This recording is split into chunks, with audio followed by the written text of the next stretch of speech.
ಬಂಧು. ಕ್ರಮ ಸಂಖ್ಯೆ 1 ನಾನಿಮ್ಮ ಬಂಧು. Vote for Saanvi. ಕ್ರಮ ಸಂಖ್ಯೆ 2 ಶಾಲೆಗೆ ಹೊರಡು. ಕ್ರಮ ಸಂಖ್ಯೆ 2 ಶಾಲೆಗೆ ಹೊರಡು. ನಾನು ವೋಟ್ ಫಾರ್ ವಿಘ್ನೇಶ್. ಕ್ರಮ ಸಂಖ್ಯೆ 3 ನಿಮಗೊಂದು ಸೂರು. ಕ್ರಮ ಸಂಖ್ಯೆ 3 ನಿಮಗೊಂದು ಸೂರು. Vote for Ganavi. ಕ್ರಮ ಸಂಖ್ಯೆ 4 ಎಲ್ಲರಿಗೂ ಶಿಕ್ಷಣ ಬೇಕು. ಕ್ರಮ ಸಂಖ್ಯೆ 4 ಎಲ್ಲರಿಗೂ ಶಿಕ್ಷಣ ಬೇಕು. Vote for Chirantha. ಕ್ರಮ ಸಂಖ್ಯೆ 5 ವೋಟ್ ಹಾಕಿ ಬೈದು. ಕ್ರಮ ಸಂಖ್ಯೆ 5 ವೋಟ್ ಹಾಕಿ ಬೈದು. ವೋಟ್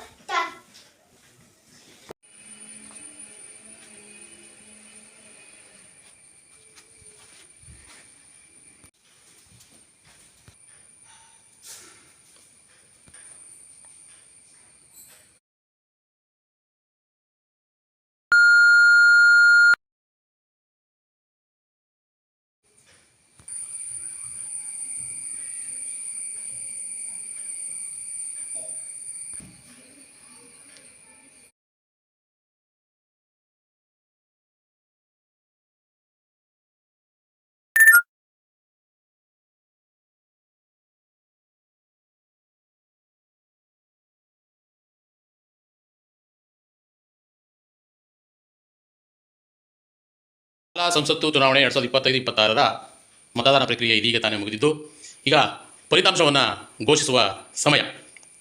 ಸಾನ್ವಿ ಮಂಜುನಾಥ್ ನಾಯ್ಕ್ 6 ಓಟುಗಳನ್ನು ಪಡೆದು ಗೆದ್ದಿದ್ದಾಳೆ, ಅವಳಿಗೆ ಅಭಿನಂದನೆಗಳು.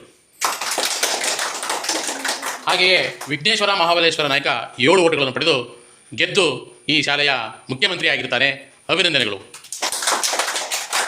ಹಾಗೆಯೇ ಉಳಿದಂತೆ ಗಾನವಿ, ಚಿರಂತ, ಕಾರ್ತಿಕ, ನಾಗರಾಜ್ ಅವರು ತಲಾ 2 ಓಟುಗಳನ್ನು ಪಡೆದು ಈ ಶಾಲಾ ಸಂಸತ್ತಿನ ಸಚಿವ ಸ್ಥಾನವನ್ನು ಅಲಂಕರಿಸುತ್ತಾರೆ, ಅವರಿಗೂ ಅಭಿನಂದನೆಗಳು.